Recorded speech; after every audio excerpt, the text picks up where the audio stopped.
Thanks.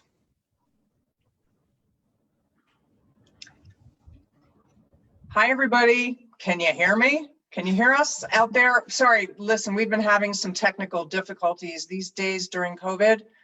I feel like an astronaut suddenly, this with the headphones and the controls. Anyway, thanks for your patience, and sorry we're late with the Project ALS Procetin live stream. Today we have an incredibly special guest, and her name is Michele Stellato. Michele, we'll get to you in just one second. I want to check in with my colleague first in the mountains, Erin Fleming. How you doing up there in the Catskills? Hi, Valerie. I'm good. How are you? Good. I'm doing well, except for these little technical glitches. I think we have some great stuff to talk about today. And I just wanted to start with Procetin itself. And we've maintained a transparency with our audience and about Procetin, which is an enormously promising drug candidate that Project ALS has been developing over the last 6 years in collaboration mainly with groups at Columbia University. So as you also know, the Procetin program hit bumps. We all did when the pandemic hit. And we were actually going great guns. It was a banner year for fundraising for Project ALS. And as many of you know, original plans were to get Procetin to clinical trial by the end of 2020. The pandemic completely short-circuited that effort. Our fundraising has taken a hit. I'm going to be very honest with you. But it sort of leads me into why we're talking to Michele today. The reason we're able to get Procetin back on track, although now we've lost valuable time, is because of the courage, bravery, and the jumping right in of people like, well, there's no one like today's guest. And her name is Michele Stellato. And Michele, welcome to the show. Thank you. And I just want to tell everybody before we start getting to know you, you were diagnosed with ALS very recently, and you jumped right in to advocacy and fundraising and knitting together your extended family of, I think you know, like thousands of people. I've never, the love, it just comes for you. And you've raised a crap ton of money for Project ALS research, including Procetin. And you've been one of the mainstays in our efforts to get our program back on track. So I just wanted to thank you and welcome you with that context for everyone today. And I think we should just jump right in, Erin. What do you think? Yeah, I agree. And we're 5 minutes late, 5 minutes of precious time with Michele. Yeah, true. I should stop yapping. I thought maybe, Michele, before we talk about what you've been doing over the last few months and sort of how we met, maybe you could just sort of set the stage for what your life looked like a year ago or even early in 2020. Who are you? Who's Michele? What were you focused on? And introduce yourself. Sure. So I'm Michele. Thank you guys so much for having me on. I've been watching all these webinars, so it's like pretty exciting to be here. I'm 32 years old. I'm from Rutherford, New Jersey originally. I have an amazing husband, Kevin, who's very quietly listening here. And I've got 2 sisters, both older sisters. I've got a million cousins and aunts, uncles, and really friends that are basically extended family to me. I like playing volleyball, and I do corporate communications for work. So I'm usually behind the scenes on stuff like this, telling people, helping them prep. So it's really weird for me to be the one in front of the camera today, but I'm excited about that. And really like setting for what was my life like a year ago. I love to travel. So yeah, all of us are like, that's not happening anymore. But Kevin and I were taking a big trip to Europe, and we went to France and Italy. And then we actually organized this awesome trip with our friends to Hawaii. So we were big on traveling last year, big on our careers and working hard, and also started looking for a new house that we're in now. So gorgeous, by the way. Gorgeous. Yeah. So working on the house, and really just, we've been married for 3 years now, looking to the next chapter of our lives, lots of exciting things fun adventures with friends and family. That's kind of where we've been at. So I'm especially interested in, like, you look to me the picture of health, and you're beautiful and young, and you just described like kind of the American dream. I'm wondering how you first experienced ALS. You probably didn't think anything about ALS per se, but can you just take us through kind of the first beats of you maybe not feeling yourself and then toward diagnosis? I think it's really helpful to talk about these things. Absolutely. Yeah, it's been an interesting journey. I think for me, always been an active person. Like I said, I played volleyball up until COVID shut down our women's league just this year. And I just started noticing my right hand, and I'm a righty, it just didn't feel like it was working exactly like it always had. And the way I described it is, you know, when you take a vacation and you haven't driven in like 2 weeks and you go to drive and you're like, this feels weird. Like, that's kind of the feeling I had with my hand. I'm like, it works. It just like it doesn't feel normal. So I'm typing at work, and some of my coworkers at the time were the first people I would complain to, like, I don't know, my hand just feels weird. I don't know how to describe it. And then I would go play volleyball and I couldn't serve over the net. I'm like, I feel like I'm not like as strong as I used to be on my right side. And I don't know, maybe I pinched a nerve. And I actually have a chiropractor as a family friend. And I was like, random question, like around Thanksgiving, is there any reason like my hand wouldn't work? Could I have carpal tunnel? Could I have pinched a nerve? He's like, could be either of those. So my family friends were really my doctors for the beginning part of my journey, trying to guide me. And when we kind of ruled out anything in their arena, we're like, okay, I think it's time to go to a neurologist. And I'm like, oh, this is so weird. I don't know what's wrong. So I tried to remain calm and really not Google anything. I give myself a lot of credit for that. And it was several months in the making, just not quite sure what was wrong with me. And I was getting sent for testing and blood work.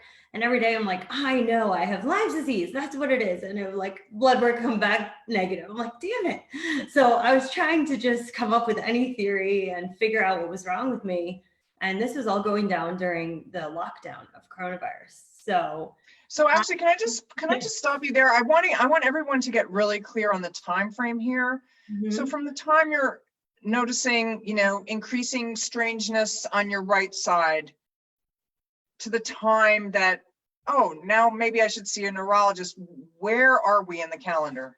Yeah, so November is really when I first started noticing things. And then I started to get testing done in about January.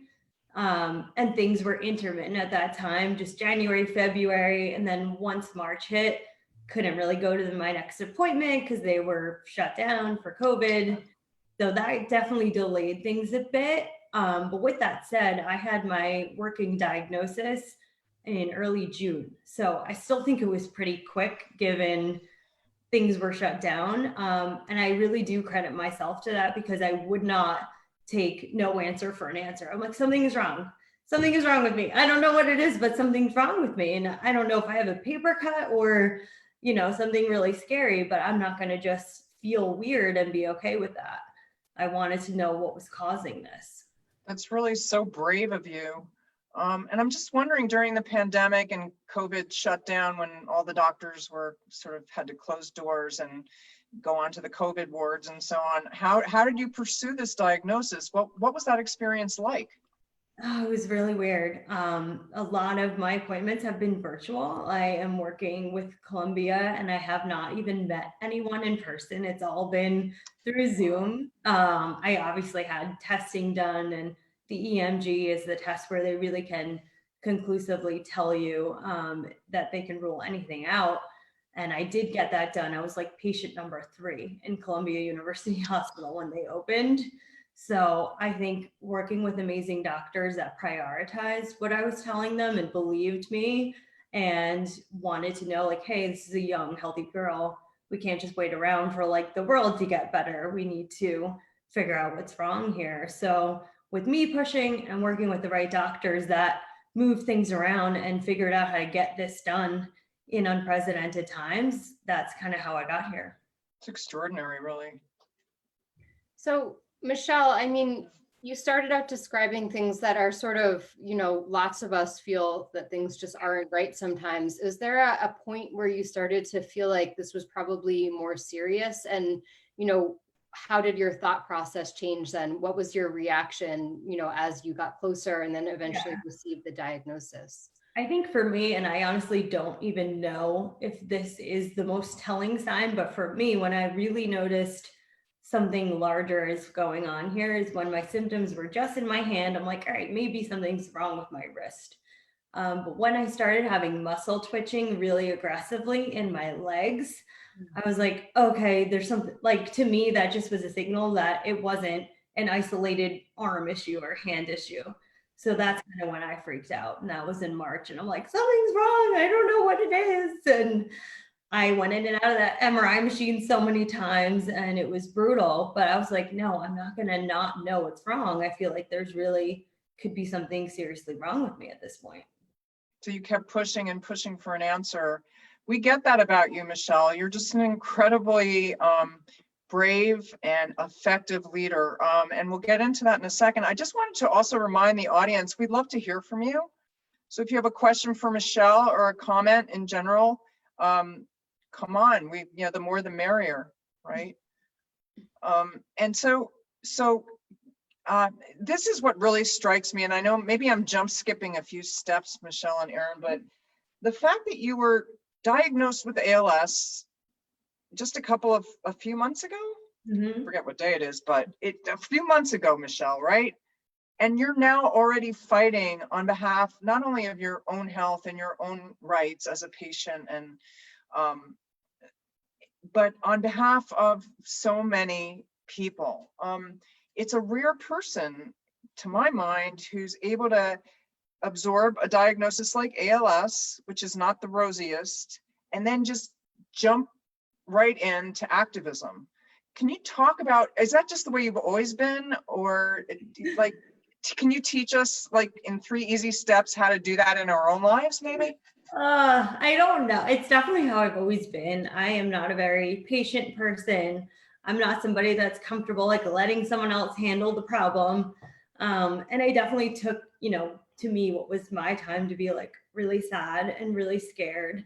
And then I'm like, okay, I can't just be sad and scared for the rest. Like, we got to do something about this. And really with my family and friends and my Aunt Janice, I have to call out because she was just like, hey, I don't overstep, but like, what are we doing here? Like, we got to do something. And having the people around me that could do the research that was a little too scary for me. I'm like, I don't know where to start. I want to do something, but I don't want to freak myself out. Having those people that were like my ambassadors to say like, hey, I think you should look over here, or I think we should do this, or what about if we tried that? And I was like, okay, and it's just baby steps. It's doing one thing. And then you're like, that wasn't really that bad. I think telling people sucks. Like, I got through that in the early part of the summer and I'm like, oh, this is the worst. And then once that was done, I'm like, okay, now everyone knows it's like Band-Aid completely off. And now I feel like I can do something and not feel like I'm freaking everyone out around me. Right. And you're also a professional woman, Michele. Like, can you tell us about your job and how this impacts that? Yeah, it's like weirdly poetic because, I do corporate communications for a living and I'm always talking about messaging and working with media and getting your message out. And I'm like, I know how to do this. Like, I can't sit here and not do it. So it was also like a call to action for me. And in a way, something I've been meant to do. I feel like this was the worst thing that ever happened to me, but I'm hoping I could be the best thing that ever happens to ALS, is someone that can communicate their message, get people to listen, and just inspire people to like do something little. It doesn't need to be huge. We just need more people to be aware of this disease and that we need some help to make progress. Well, you've been an instant and enormous help. And Aaron, can you just summarize for us like what Michele's done already? It's kind of makes me want to take a nap, but take us through that. I mean, I'm just, Michele, I think, has really spoken to the fact that she just has a million cousins, I think she said, and just the most incredible community that seems to all have her spirit imbued in them. She's raised close to $70,000 that will go toward Percent. And as Valerie said at the top, all of our major fundraising at Project ALS really took a hit this year. And it's people like Michele. I mean, no one like Michele, but it's really just individual efforts that are so targeted and so incredible that allow us to continue moving forward with our top priority this year. She and her family are already thinking about awareness campaigns. I think they have a lot of tricks up their sleeves, but just getting to know Michele, your spirit and your work and your advocacy and everything else, it's kind of the complete package, I think. I want to talk a little bit about, you said your friends and family did a lot of the research for you initially, but I'm kind of curious, how did you find Project ALS? How did you land here? Why did you decide to work with us? Absolutely. So at Columbia, unfortunately, there's been a group of us young women getting diagnosed with ALS, so much so that they've been able to build a small community. So when I was diagnosed, they're like, hey, no pressure. Well, we have someone we can connect you with, and her name is Sally. And I know you guys are also connected to her, and she's an amazing person. I reached out to her and I was like, telling her my story. And she said, when did you get diagnosed? I was like, Thursday. She's like, what? How are you even having I'm like, I don't know. I just feel like I don't know what to do. I can't just sit around and be sad. So I want to like learn, and what can I do? And what should I be doing? And the first organization she mentioned was you all. And when I looked into Project ALS, finding the backstory, sisters, pulling this together for a sister, like I just really identified young woman gets diagnosed, someone extremely talented, very loved, and you guys just snapped into action. And that's what my family's all about. So I was like, oh, this is the one. And you guys are about research and new horizon. Like, I want to be on that new chapter of this disease. I don't want to be defined by the past. Like, I want to know what's coming around the horizon. How are we changing things? Not what's the legacy and the sad story of this disease. Oh, that's extraordinary.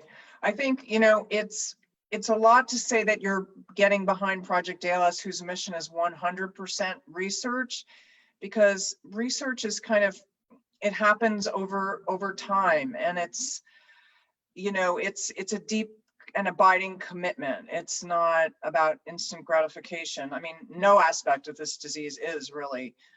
So I really appreciate that. And I was wondering, what about Project ALS research most excites you? And I'd like to give you an update on all of it, but like what specifically? I think the fact that you guys were one of the first to really bring this community of researchers and scientists and doctors together, like when you hear everyone's working on something in their own corner, that's exciting. But when everyone's sharing trade secrets with each other, working together and working on more than one thing at a time, I'm like, yes, that's what we need. Like, put all the brains together. And I'm seeing Columbia and you guys are affiliated. It just feels like you're connected to the right community to really make, real progress. Yeah, I mean, that's great to hear. That's great to hear, because that's like my sister, when she was diagnosed, she was 35 when she was diagnosed. Jennifer decided that ALS probably wasn't going to get solved by people working in their separate corners, but rather through a coming together and more of a family approach. So the way we've always seen Project ALS is just an ever-growing family, and now your family is like so connected in. And Erin, maybe you can talk a little bit about some of our research efforts now, because we are affiliated with Columbia, and at the same time, we're working with so many other leading research institutions and drug companies and biotechs. And it's important for people to understand that this kind of network has really grown from a few people coming from their corners to, a network of progress. Yeah, I mean, I think just really briefly, and we should talk about this in a more targeted way on future webinars probably, but We've made it very clear this year that getting Percet into clinical trial is our top priority. And I think that a lot of the backstory here, is so critical, not only to Percetin, but to so many other treatment options that are hopefully coming down the pike for ALS, for better treatments for ALS. As Valerie said, when Project ALS started, and as you connected with Michele, when Project ALS started 22 years ago, people really weren't working together. There were no nonprofits that were totally focused on research, that were trying to incentivize that kind of collaboration or teamwork in the ALS space. There was kind of like, if it looks bleak now, I mean, there was just no idea what even happened in ALS in 1998. There was one gene identified that was related to the disease. There was like some vague understanding that something went wrong with motor neurons, but the idea of actually developing a drug that was targeted to a specific biological pathway or genetic pathway that we knew to be involved in the disease was like a space age thing. And there was also no idea of how you studied a motor neuron, because you can't take somebody's brain or spinal cord and put it in a dish. So it was like so far off from the idea of a rational drug that you could really study effectively and thoroughly and say, this has a good chance of helping somebody with ALS. And Project ALS spent, 15 or 20 years really just committed to this idea of bringing teams together to better create these tools that would help us understand the genetics and biology of ALS. And then, of course, in the last several years, as we have learned more about the disease, there's still a long way to go in basic science for ALS. That's just the truth. The brain is still kind of a big mystery, and we have a big messaging issue with the brain also. We're going to call on Michele to help us clean that one up. But, there's still so much to learn, but to be at a point where we do have like rational ideas about what types of drugs or what pathways we might target, we know exactly what cellular pathway Percetin is hitting. We know that it's involved in ALS. We know that it gets into the brain. These are things that we couldn't have known even 5 years ago. So the point is that now what Project ALS is really focused on is Percetin, certainly, but then other drugs that are, also really rationally thought of for ALS, and we're going to really test the heck out of them. I don't know why I won't say hell. We're going to really test them, completely before they get to clinical trial, and try to do that as quickly and responsibly as possible. So, I mean, it's really like the sense of continuity. But the other thing that sort of strikes me is that, Michele, you said you met Project ALS or heard of us through a group of young women who were diagnosed with ALS. Mm-hmm. And Valerie just said, of course, Project ALS was founded because her sister Jennifer at 35 was diagnosed with ALS, but somehow people still think of ALS as an old person's disease. So, what are we going to do about that, Michele? How are you going to help us? Well, they're going to hear from messaging. Me. I mean, if you ask my friends and family, I'm somebody that kind of always has their own like path. I'm not your typical what you think I am person. I take a different path and a different approach. So I'm like, yeah, of course, I'm a healthy young woman with ALS. Why not? Like, just add it to, it's very on brand for me as far as just having a different kind of challenge. And I'm also somebody that doesn't really back down from those challenges, and I embrace them. And I'm like, guess what? Every person that hangs out with me is going to hear a little bit about my journey, a little bit about what I'm going through, because I don't have the choice to not hear about it. It's in my head all day. And I think there's so much we can do. Everyone's like, well, if there's anything I can do, so many people, I'm like, yeah, there is. Like, go to this website, tell your friends about it, like spread the word, tell your senator, tell your representative, tell your company. Yeah. Like, and I think there are people who are doing a great job in terms of that. And I think that's important. But, research is kind of a tougher sell in the sense that, as Erin said, it's been 20 years from the time that one gene had been identified as related to just a small number of cases to now. We know of over 50 genes that contribute to various forms of ALS, and we can more responsibly model the disease outside of the body and start to screen drugs and compounds of promise more responsibly, right? But this has been years. And I just want to touch back on Percetin, because Percetin arises from the years of dogged, applied efforts over the years. And it's, as it reaches the clinic, it will have done so because of hard work, brilliant thinking, and just applied efforts over an entire community. And that's a point of pride. And also, as Erin said, I think that's why now is an exciting time, because more and more drugs are being put through rigorous testing, and they're going to land in clinical trial for a darn good reason. And unfortunately, up until now, in this period of time, drugs have reached clinical trial without that kind of rational argument behind them. And so the drug trials have often, I think over 95% of the time, they've failed. So I think we're on the verge of a new era in clinical trials. We all certainly hope so, but that's been the goal. It's like, let's really get the world's best scientists and doctors to think about this together, and so that we can deliver better clinical trials to patients at clinics. So it's been hard won, and it's just been so great meeting you. We have a couple of questions. Well, I just wanted to ask one other thing, Michele, because you said, like, people ask you what they can do and you tell them to do something. And, I think for obvious and completely understandable reasons, it's possible to just sort of feel hopeless and like there's nothing to do, and just sort of completely overwhelmed by the situation after receiving an ALS diagnosis. So, I mean, how or why do you stay so positive? I'm sure this isn't, a 24/7 thing, although I could be wrong. But what do you encourage people to do? Like, what's the message that you would want people to take away from how you're approaching your diagnosis? Yeah, I mean, life is unpredictable. So for me, getting this diagnosis is like, wow, what does this mean? Am I, how long am I going to live? Am I going to be able to do all the things I wanted to do? Like, I had my whole life planned. And then you're like, none of that was ever promised to me. We all think we're in control, we're in the driver's seat. And I think you just have to embrace what comes your way and be grateful for what you have. Like, I have this community of amazing people.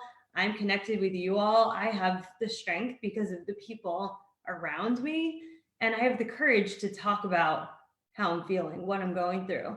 And I think if we can share more of all of our challenges, not just with this disease, and come together, be kind to ourselves, be kind to others, we can probably solve a lot more issues and just get to happiness fast. Like, I think a lot of people are always comparing themselves to other people. Like, I wish I looked that way, I wish I had that job, I wish I had, that relationship. And you should have things you're striving for, but why not just start being happy today and start making that change now? Because for me, I'm like, I don't have time to waste. I gotta do it all now.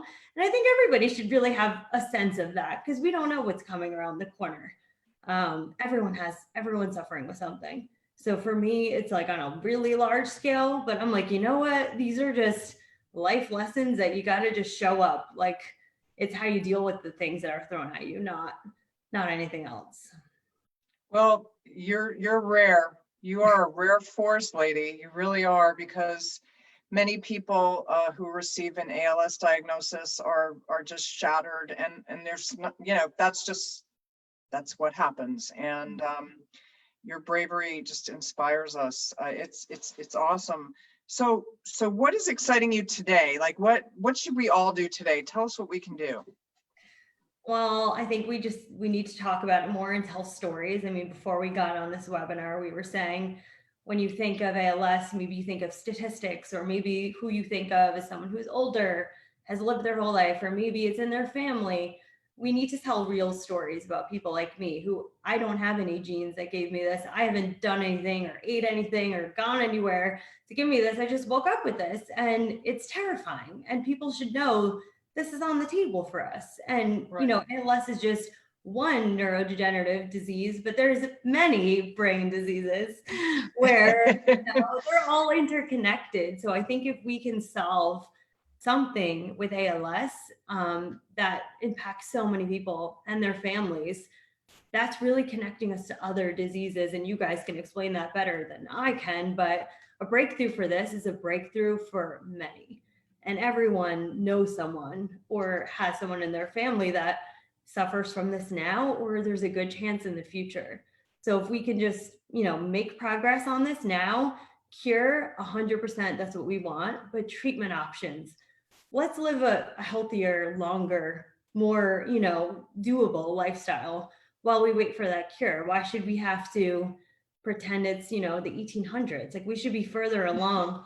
There's so many options for other diseases. Like, I understand this one's a little more challenging, but if we could focus more funding and energy, I think we can make a lot of progress really quickly.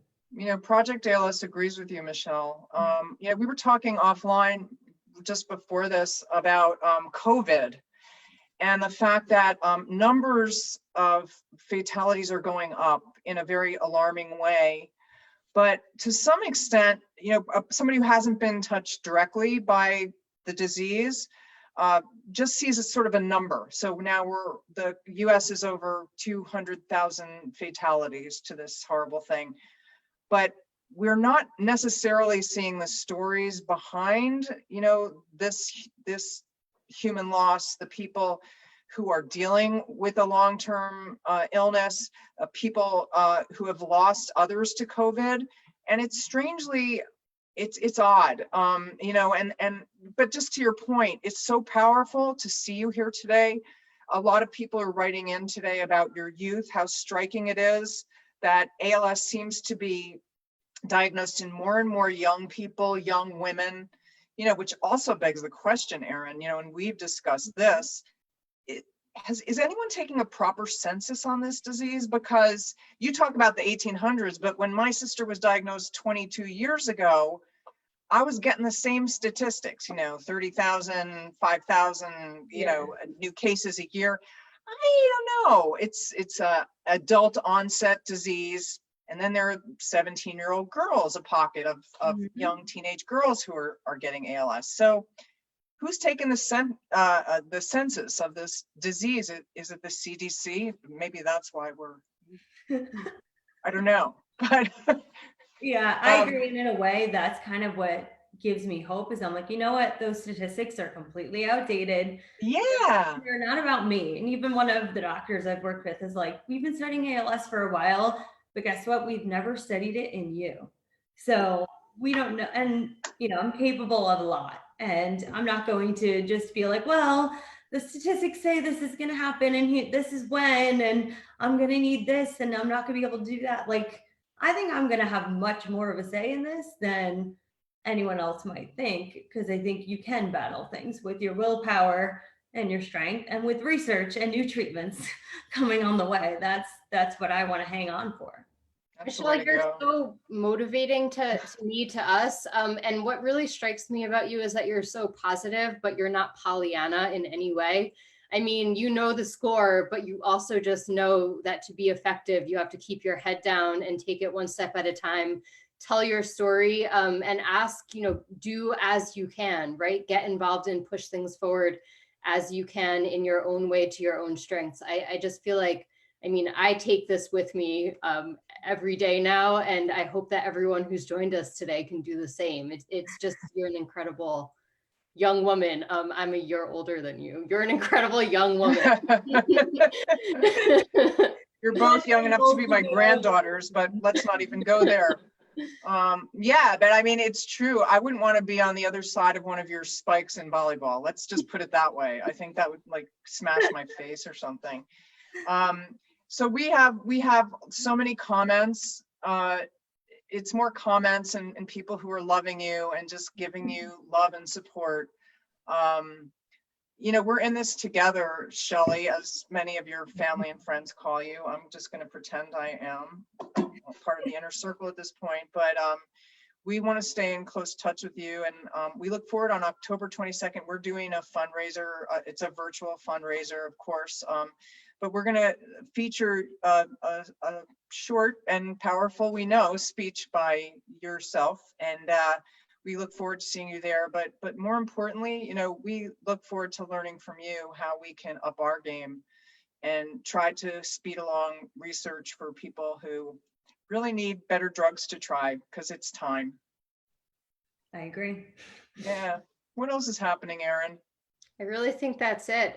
Just thank you so much, Michele. We see that you have friends and family on the live stream today. It's just, your spirit in action. We're so grateful that you could be here and share your story and sort of lay out a game plan for everyone who wants to make a difference in this disease. So just thank you. How should people be in touch with you, Michele? Do you want people to be in touch with you directly? Yeah, you know what, right now I'm working on stuff with my family and friends and hope to have better outlets soon. But for now, I'm kind of keeping people updated on my Instagram. So my Instagram is Shelly, SHELLY _Stellato, STELLATO. So definitely add me. I'm going to be keeping you updated on my journey. I've already added myself to the marketing team at Project ALS. So for anything they're working on, I'll be promoting it. But I'm really super interested in connecting with people like me, just because it helps me get a broader picture of this too. Great. Like, I want to meet more people like me, and we have to be a support system for each other. And the same goes for our families, you know. It just is so beautiful. Thank you so much for joining us on the live stream today. Again, apologies to everyone for our technical difficulties at the top, but I think it was well worth the wait. Michele Stellato, you are an inspiration, and thanks for joining us. Erin, I will see you in a few minutes somehow. Thanks, virtually. everyone. Thank you guys. Take good care. Talk soon.